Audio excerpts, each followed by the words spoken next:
राधे राधे मेरे प्यारे भाइयों बहनों माताओं व बंधुओं, संस्कार की बातें चैनल में आपका स्वागत है। बंधुओं, आज मैं आपके लिए लेकर आई हूँ एकादशी व्रत पारण के समय सुनी जाने वाली तुलसी जी की कथा।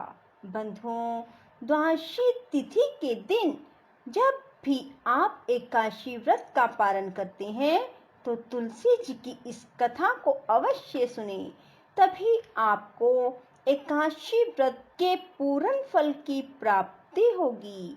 बंधुओं, यदि आपने हमारे चैनल को अब तक सब्सक्राइब नहीं किया तो जरूर करें और बेल आइकन दबाना ना भूलें, ताकि आपको हमारी आने वाली सभी वीडियोस की जानकारी सबसे पहले हो सके।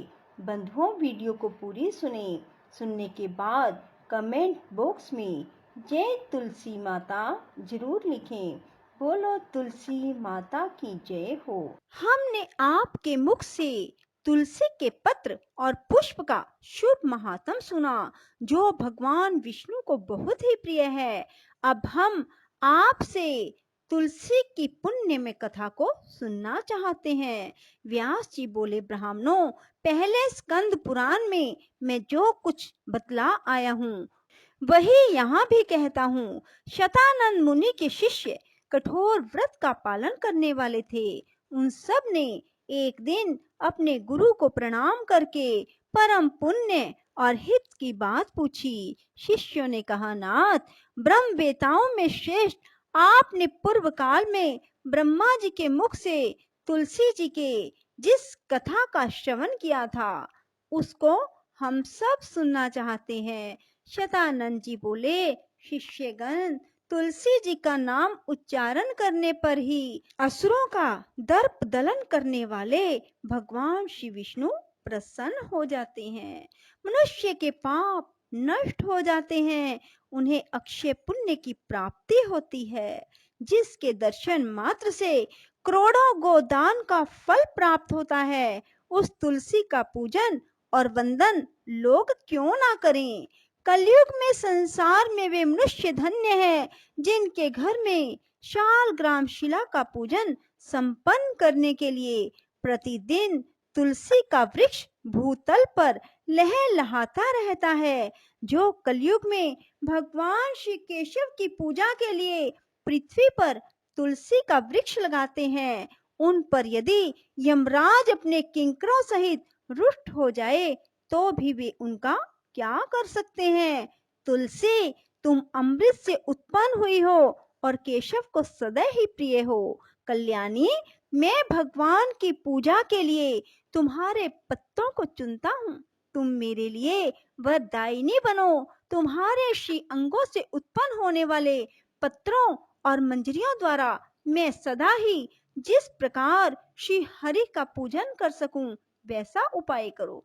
पवित्रंगी तुलसी, तुम कलिमल का नाश करने वाली हो। इस भाव के मंत्रों से जो तुलसी दलों को चुनकर उनसे भगवान वासुदेव का पूजन करता है, उसकी पूजा का करोड़ों गुना फल प्राप्त होता है।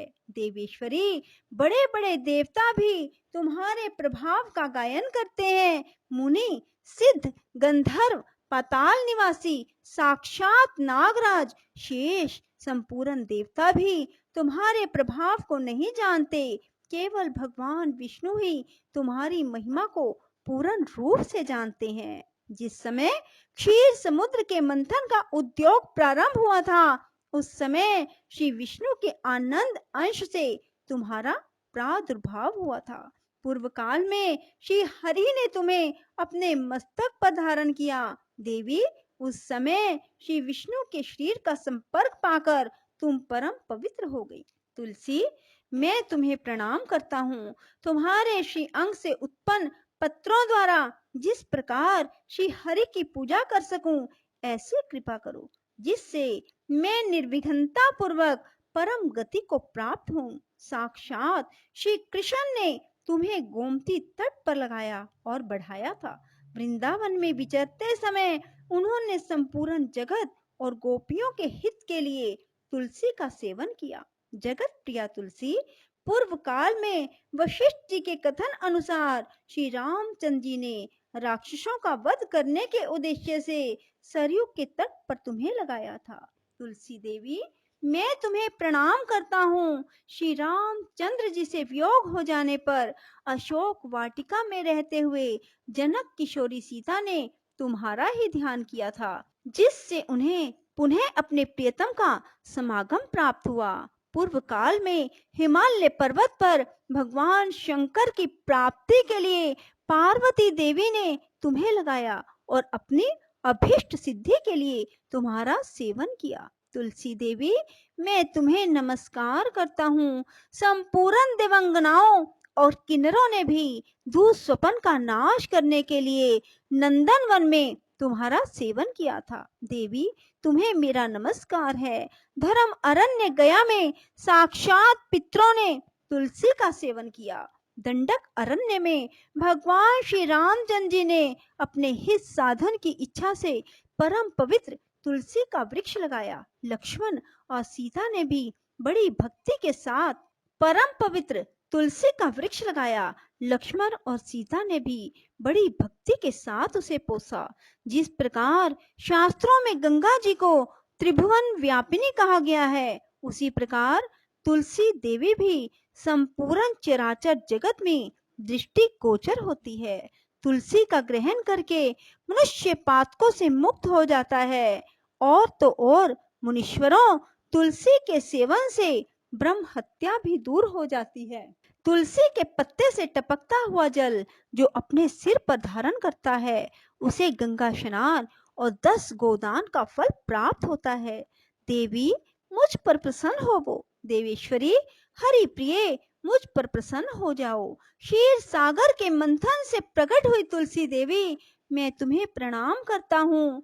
द्वादशी की रात्रि में जागरण करके जो इस तुलसी माँ की कथा को सुनता है, भगवान श्री विष्णु उसके 32 अपराध क्षमा कर देते हैं। बाल्य अवस्था, कुमार अवस्था, जवानी और बुढ़ापे में जितने पाप किए जाते हैं, वे सब तुलसी स्तोत्र के पाठ से नष्ट हो जाते हैं।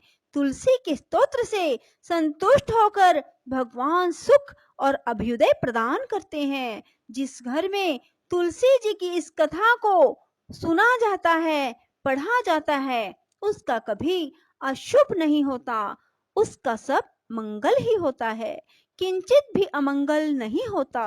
उसके लिए सदा सुकाल बना रहता है, वह घर प्रचुर धन धान्य से भरा रहता है। तुलसी जी की इस कथा को सुनने से मनुष्य के हृदय में भगवान विष्णु के प्रति अविचल भक्ति होती है, उसका वैष्णवों से कभी वियोग नहीं होता। इतना ही नहीं, उसकी बुद्धि कभी अधर्म में प्रवृत्त नहीं होती। जो द्वादशी की रात्रि में जागरण करके तुलसी जी की इस कथा का पाठ करता है, उसे करोड़ों तीर्थों के सेवन का फल प्राप्त होता है। बोलो विष्णु भगवान की जय, तुलसी माता की जय। राधे राधे, जय श्री कृष्णा।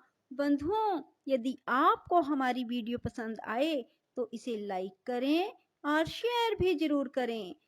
धन्यवाद।